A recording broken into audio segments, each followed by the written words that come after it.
السلام عليكم ورحمة الله وبركاته. الحمد لله والصلاة والسلام على رسول الله وعلى آله وصحبه ومن والاه ومن تبعهم بإحسان إلى يوم الدين. اللهم واجعلنا منهم آمين. The topic of this video is Trump's gift to Iran. How did Iran get to have 500 kilograms of uranium enriched to 60% and some amount that is enriched to 83%, which is very close to the material that's needed for nuclear weapons? For that, they had to thank President Trump from his first term. As a background, Allah subhanahu wa ta'ala have created this earth and put in it uranium.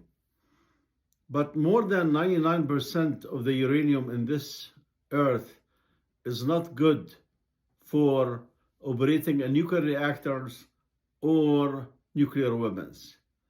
Less than 1%, which is uranium-235, can be used for that. Canadians have this CANDU technology, CANDU reactors, that they can operate on natural uranium, but they are two tricks to do that. They use very expensive heavy water with it, and secondly, they do online refueling, meaning they continue adding uranium bundles to the reactor, otherwise it will shut down. The rest of the world technology, reactors operate on 18-month cycles because they have the technology to enrich uranium. The Canadians did not want to depend on anybody else for that. So during the time of Obama, the US have reached a conclusion that they need to deal with this uranium issue as far as the Iran is concerned. And basically, they did allow in the agreement the Iranians to enrich uranium up to a certain point, I think around 20% enrichment, meaning increase the amount of uranium-235 in the mix so that the Iranians can use it, as they claim, for fuel for nuclear reactors. So when the Europeans, the Americans, and the Iranians agree on this nuclear agreement, it put limitation on enrichment for the Iranians and on the amount of uranium that they can enrich. But when Trump came and with the push from the Zionists, withdrew from the Iran agreement in this regard, what happened is that the Iranians went into a marathon and they were able in a few years to increase their enrichment to 60% and having about 500 kilograms enriched to this amount. And also the IAEA discovered that there are some amounts that really were increased to 83%. And the 83% is very close to a reasonable nuclear weapon that can be carried by a missile. Because with 60% enriched uranium, you would need a huge bomb that would need to be carried on a ship, and that's not practical. So that's how and why Iran was able to reach to this level.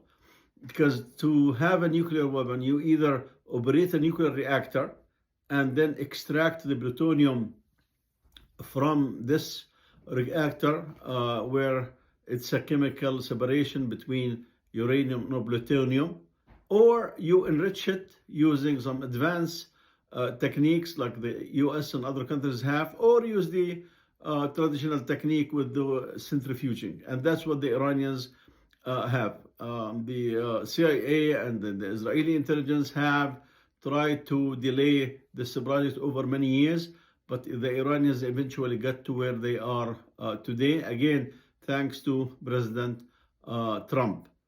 Where this thing is heading remain to be seen. The claim by President Trump that Iran will give the US their uranium is absolute utter nonsense. This is one of his big lies among the many big lies that he gave. Eventually, most likely, the Iranian will agree to lower the enrichment by mixing what they have with the natural uranium and lower the enrichment that they have and put some restriction on the Iranians for enrichment for the next 5, 10, 15 years, what have you. But this problem that Trump is trying to, at least on the surface of it, to solve is one of his creation in this regard. Make no doubt, the Iranians are after nuclear weapons.